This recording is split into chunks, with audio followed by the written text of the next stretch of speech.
Nesta aula, nós vamos abordar o tema parâmetros da perfuração. E começando, nós vamos falar de perfurabilidade. E o que é perfurabilidade? É a velocidade expressa em metros por minuto com que uma perfuratriz avança a broca em uma determinada rocha. A velocidade de perfuração em uma mesma rocha pode variar muito dependendo da perfuratriz, do diâmetro do bit, da pressão de ar, da pressão de avanço e outros fatores que podem influir. E continuando, nós temos que não existe no mercado uma perfuratriz padrão para todo tipo de rocha. Então, cada caso é um caso específico de uma determinada operação. Muitas vezes, a mesma perfuratriz numa determinada empresa não proporciona os mesmos resultados numa empresa vizinha ou numa outra empresa que tem um outro tipo de material. Por isso mesmo, são necessários vários testes até que se chegue num valor médio aceitável da perfurabilidade. E aí eu acrescento que não só teste, mas também o treinamento da equipe de perfuração. Então, continuando, é importante, é muito importante que se tenha em mente que a velocidade da perfuração está intimamente ligada com o avanço. Então, cara, então tá bom, se eu botar muito avanço aí, eu vou aumentar a velocidade da perfuração, com isso eu vou estar ganhando. Não, calma aí, não é bem assim. Vamos chegar lá. Existe um ponto ótimo, além do qual não adianta aumentar o avanço. Você vai estar aumentando o avanço, desgastando o equipamento e não vai conseguir o resultado que você está aguardando. Então, essa figura aí é para dar uma ideia o seguinte: você tem a velocidade do avanço, tá? Qual que é o ponto ideal? Não existe, tá? Em literatura nenhuma você vai encontrar lá que a velocidade tal, com a pressão tal, vai. Não. Isso aí, como eu disse, é específico para cada empresa, é específico para cada operação. Então, é o operador que vai descobrir qual é esse ponto ótimo. E quando ele descobrir isso, meu amigo, pode partir para o abraço que ele vai dar lucro. E aqui tem um gráfico bastante simples, mas muito representativo. Ele não tem escala nem no eixo X, nem no eixo Y, mas ele mostra uma curva que é a curva o quê? Do avanço com a pressão de penetração, com a perfuração. Então vocês veem aí, tem uma setinha aí laranjada aí, ó. Deixa eu pôr uma canetinha aqui. Vocês podem ver, esse ponto aqui, ó, é o ponto ótimo.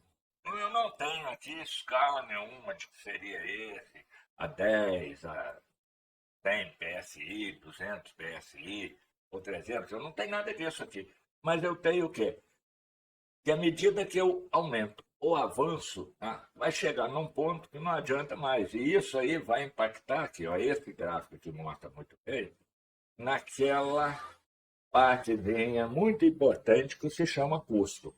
Então, frisando aí, ó, não existe um número, nenhuma regra que defina com exatidão esse ponto ótimo. Somente a experiência do operador e vários testes realizados é que vão determinar a melhor relação entre velocidade de perfuração e avanço. Ok? Então, muita atenção a esse detalhe. E vamos ver agora um outro detalhe que é a pressão de impacto. A pressão de impacto é o quê? É a pressão na câmara do pistão.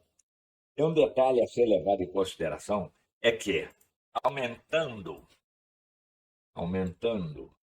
a pressão de impacto, aumenta-se a velocidade de perfuração. Então, opa, Carlos, aqui então a coisa fica boa, porque eu vou aumentar ao máximo essa pressão aí e meu lucro vai subir.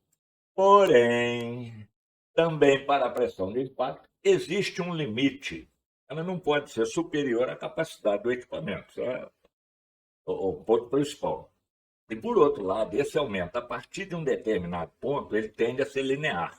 Então, vamos ver aqui, ó, nesse gráfico. Nós temos aqui a pressão de impacto com 180 bar, 190, 200, 210 e 220. E a velocidade da perfuração em metros por minuto? Então, 1,30, 1,40, 1,50, 1,60 e 1,70. Então, a ideia inicial é o quê? Se eu aumentasse a pressão, eu aumentaria também a velocidade de perfuração. Só que não é o que acontece. Chega num determinado ponto, e aí, novamente, a experiência do operador é muito importante. Chega num determinado ponto, essa linha tende ao que? A ser uma horizontal. Ela tende a ser linear. Então, esse aumento, ele não é um aumento significativo que vá trazer um resultado satisfatório na operação.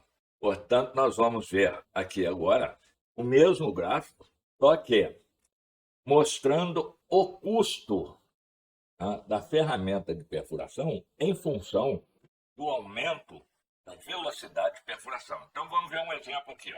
Eu estou perfurando com uma pressão de 180 a um custo de 8,50, e aí eu aumento essa pressão, nós estamos aqui, 180. Tá? O custo é 8,50. Então, eu aumento essa pressão para 220. Então, o custo vai passar a 15 dólares e 30. Então, de 8,50 eu praticamente dobrei o custo aí. Tá? Então, com a pressão de 180 bar, a velocidade de perfuração foi 1,38 metros por minuto, nós vimos isso no gráfico anterior, e já com a pressão de 220 bar, eu alcancei o quê? 1,58 minutos. Então, vamos ver agora, tá? O que é que nós ganhamos e se valeu a pena ou não. Então, ganho de produtividade. Eu saí de 1,38 m para 1,58 m, tudo bem, 14%. É um fato a ser comemorado. 14% de ganho de produtividade. Em compensação, para esses 14%, eu tive um aumento aqui de 80% no custo. Então, o gráfico aqui ele é bastante claro. À medida que eu vou aumentando a velocidade de perfuração, aumentando a pressão de avanço, eu vou o quê? Comprometendo a ferramenta de perfuração. E isso vai gerar um custo ascendente e vai chegar a um certo ponto que esse avanço aqui que eu quis colocar a mais, que essa pressão a mais, buscando ganhar 14% de produtividade, ele vai inviabilizar ou ele vai onerar o meu trabalho. Ok? Então, finalizando, tá? Quanto maior a pressão de impacto, maior será o custo da ferramenta de perfuração. Então, portanto, o operador é a peça fundamental para que se obtenha um melhor rendimento com menor custo. É a sensibilidade dele, é o conhecimento dele, é a experiência dele que vai encontrar esse ponto ótimo. E aí, meus amigos, nós chegamos ao final desta aula. Na próxima aula, nós vamos falar sobre característica dos furos. Eu aguardo vocês lá, mais uma vez, reforçando que chegou até aqui. Meu muito obrigado por